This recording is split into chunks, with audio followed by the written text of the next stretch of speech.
Do you have a hole in your drywall that looks like this?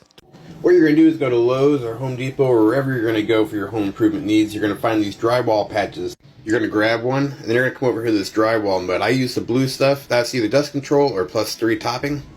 These are the sanding sponges for sanding it all down when you're done. Now we're going to come in here and we're just going to open this up. It is like a metal mesh with a sticky back. As you can see, it's metal. It is fairly strong. You peel off the back of it and you're just going to stick it right over the top of that hole.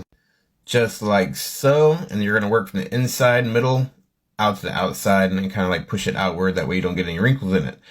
I'm going to come back with my putty knife and make sure that it's nice, flat, and smooth.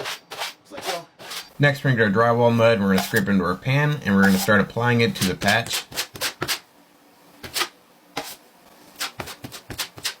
And make sure to push it into the middle here.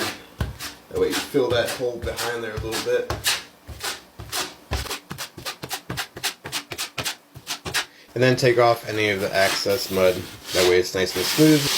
This is me drying it just to make it go a little faster. You don't need to do this, and you need to do it kind of gradual. Then you scrape off all the extra crumbs and stuff that are on there. That way you don't get that next coat of mud. You don't want any crumbs in your mud. And then we're going to start applying the second coat. Same way as the first. Just a nice thin coat on there. Go in a different direction this time.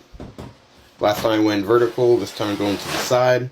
Change direction kind of helps it smooth it out a little bit. Some more drying, dry. And then scraping off all those crumbs real quick. You don't want that stuff in your mud, like I said.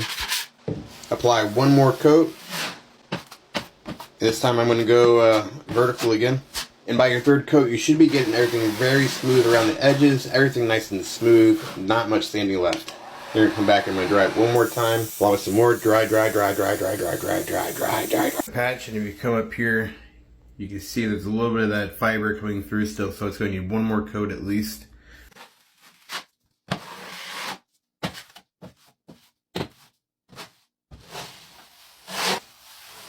then what you're gonna do is take your sanding sponge. You're going to sand down these corners. The door this should be nice and smooth. Go over it a little bit lightly. Get your sand or your edges where it's nice and kind of cloudy looking.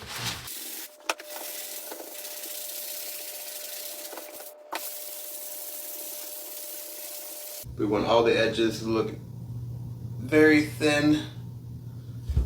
It's hard to show, but you want it to be kind of cloudy around the edges. Nice and smooth where you can't feel any kind of raised end.